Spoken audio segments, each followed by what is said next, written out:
क्या संघर्ष है? भारत की उस पुरातन संस्कृति को जीवित करने का है, जो भारत की संस्कृति लुप्त की गई है, चाहे उसे आक्रांताओं ने लुप्त की हो, चाहे उसे पंडित पुरोहितों पुजारियों ने लुप्त की हो।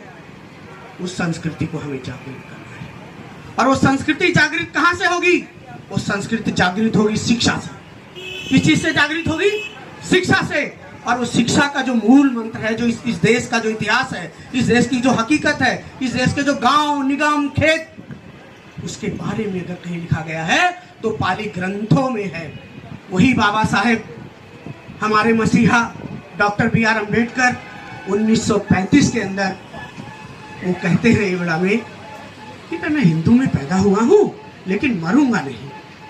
लेकिन 1956 आते आते वो बाबा साहब हमें कहते हैं कि हम तो बौद्ध थे, हम अपने घर में वापस जा रहे हैं। क्यों? अध्ययन के बल पर आया।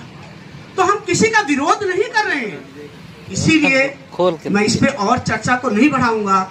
हम पहले आज चर्चा करेंगे इस क्या कहते हैं जातक पे। और जो जातक कथाएं हैं वो पाली भाषा के संग्रहित है। अरे मैं तो उससे भी आगे बोलना चाहता हूँ। मोदी साहब ने पाली को सांस्कृतिक जो लैंग्वेज का दर्जा दिया, क्लासिकल लैंग्वेज का। तो हम तो जो जिस चीज को आप करना चाहते हो उसको और आगे ले जाना चाहते हैं। आप तो हमें और सहयोग करो।